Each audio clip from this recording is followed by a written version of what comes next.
हाय नमस्कार लोगोफोर नोंथांमोन बयखौबो भिउ ब्लग डिस्क्रिप्शनाव बनाय जाबाय बे समाव आङो नोंथांमोननि थाखाय गोदान भिडिअ लाना फैदों स' नोंथांमोना बे भिडिअखौ जागायनायनिफ्राय जोबजासिम नायलांदो जाहाथे बे भिडिअनि गासिबो लेटेस्ट आपडेटनि मोनसेबो मिस जाया आरो जाय बिथांमोना बे भिडिअखौ गोदान नायदों एबा चेनेलाव गोदान नोंथांमोना चेनेलखौ साबस्क्राइब खालामना ला जाहाथे जेब्लानो आङो बेवहाय गोदान भिडिअ आपलोड खालामो अब्लानो बयनिख्रुइ गिबिसिन नोंथांमोना इमेलनि गेजेरजों खबर मोननानै भिडिअखौ नायनो हायो आरो गासिबो लेटेस्ट आपडेटखौ लानो हायो मानोना आङो बे चेनेलाव जेब्लायबो जब नटिफिकेशन भिडिअ गोदान लेटेस्ट आपडेट आपलोड खालामबाय थायो बेनि थाखाय नोंथांमोना बे चेनेलखौ साबस्क्राइब खालामना ला आरो लोगोसे नोंथांमोना हाजासे माने नोंथांमोननि ससियेल मिडिया जेरै फेसबुक ग्रुप एबा वाट्सएप ग्रुपआव बेखौ बे चेनेलखौ नोंथांमोना शेयार खालामनानै हो जाहाथे बै मोनथियै सुबुंफ्राबो बे भिडिअखौ नायनायनि उनाव गासिबो लेटेस्ट आपडेटखौ लानो हायो स' लोगोफोर बे समाव नोंथांमोना आंजों लोगोसे नायफानो हागोन जे बेवहाय नायोब्ला जोङो नुनो मोन्दों जे ससियेल वेलफेयार आसाम रिक्रुटमेन्ट 2020 होननानै बुंदों जे ससियेल वेलफेयार आसामावहाय माखासे माने बेवहाय पस्टफोर ओंखारनानै दङ गासै बेवहाय 37 पस्ट जोङो नायब्ला नुनो मोन्दों आरो जोङो बेवहाय जुदि एप्लाइ खालामनानै जुदि सेलेक्सन जानो हायो आप टु 30,000 पार मान्थ मोननायनि जोङो बेवहाय खाबु मोनगोन आरो क्वालिफिकेसना जिखुनु जाया बेवहाय ग्रेजुवेटब्लानो जागोन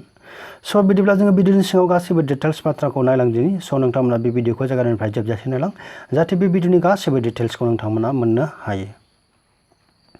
नायोब्ला जोङो बेवहाय नुनो मोनबाय जे बेवहाय ससियेल वेलफेयार आसामनिफ्राय गोसो गुदुं सुबुंफोरनिफ्राय बेवहाय माखासे माने बेवहाय एप्लिकेसन इनभाइटेसन खालामनाय जादों स' बेनि थाखाय मानि थाखाय जोङो बेवहाय बेसेबां पस्ट दङ गासिबो बाथ्राखौ जोङो बेवहाय डिटेल्स नायलांदिनि बेवहाय नायोब्ला नुनो मोन्दों जोङो नाम्बार 1 आव बेयाव डिस्ट्रिक्ट क'अर्डिनेटर होननानै बुंदों जे नम्बर अफ पस्टआ बेयाव सासेनि थाखाय दङ बेयो जाबाय रिजार्भेसन मानि थाखाय जे बेवहाय बरपेटा डिस्ट्रिक्टनि थाखाय जोङो रिजार्भेसन होननानै बुंनो हायो एडुकेसन क्वालिफिकेसना बेवहाय ग्रेजुवेट अर सार्टिफिकेट डिप्ल'मा इन कम्पिउटार साइन्स अर IT होननानै बुंदों अब्लानो जों बेखौ एप्लाइ खालामनो हायो आरो बियो बरपेटा डिस्ट्रिक्टनि थाखाय एटलिस्ट बोसोरनै बेवहाय एक्सपिरियेन्स थानायब्ला एप्लिकेन्टआ बेयाव मा मोनगोन जे प्रेफारेन्स मोनगोन आरो good oral and written communication skill in local language होननानै बुंदों लकेल लेंगुवेजाव माने मोजां रोखोमनि लिरनो आरो रायलायनो हानायनि बेवहाय मा थानांगोन जे गियान थानांगोन कम्पिउटार लिटारेरि मार्क्स बेवहाय कम्पिउटार लिटारेसि थानायब्ला जोङो बेवहाय प्रेफारेन्स मोनगोन आरो बेवहाय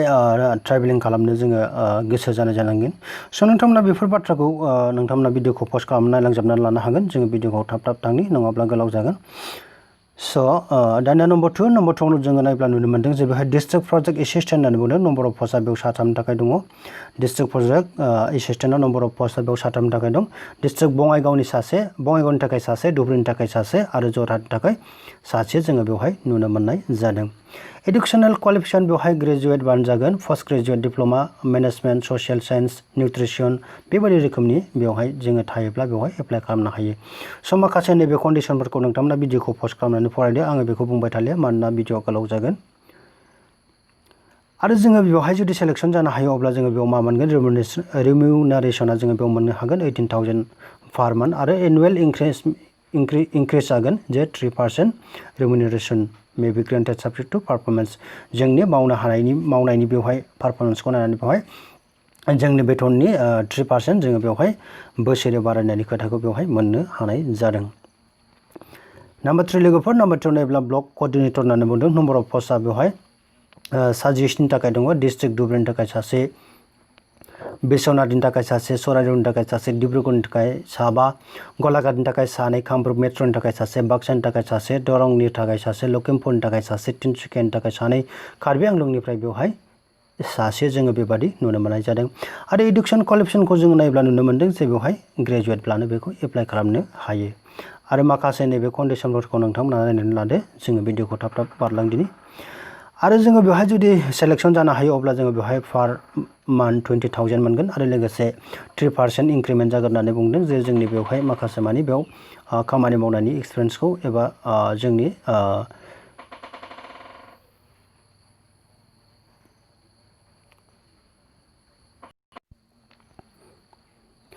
जोंनि पारफरमेन्सखौ नायनानै बेवहाय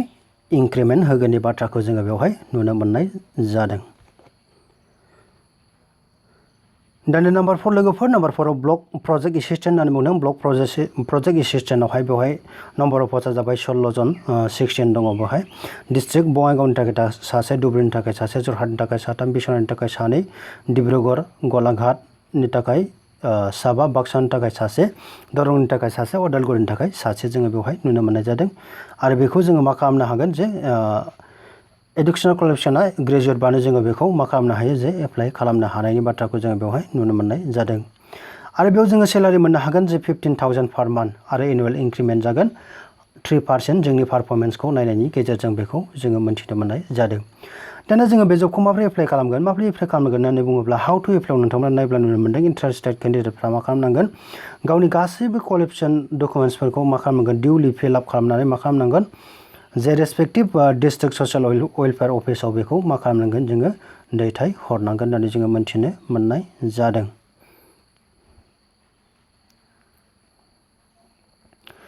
आरो बे जबखौ जोङो जुदि एप्लाइ खालामनो गोसोब्ला जोङो बेखौ बिफर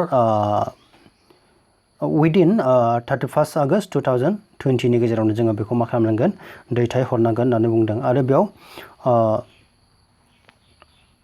बिनि सिगां जुदि दैथायहराब्ला मा खालामगोन बे एप्लिकेसनखौ जे रिसिभ खालामनाय नङा होननानै जोङो बेवहाय मोनथिनो मोननाय जादों।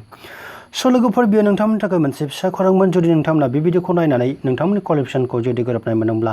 नोंथांमोना बे जबखौ एप्लाइ खालामनो हायो। नाथाय बे जबखौ एप्लाइ खालामनायनि सिगां नोंथांमोना डिसक्रिप्सन बक्सआव अफिसियेल नटिफिकेसन दं, नोंथांमोना डाउनलड खालामनानै फराय आरो बेखौ गासैबो डिटेल्स बाथ्राखौ मोनथिनायनि उनाव नोंथांमोना बेखौ एप्लाइ खालामनो हायो। स' लोगोफोर नोंथांमोना बे भिडिअखौ नायनानै मोजां मोनोब्ला लाइक खालामदो, कमेन्ट खालामदो, शेयार खालामदो। So' thank you for watching this video. Bye bye.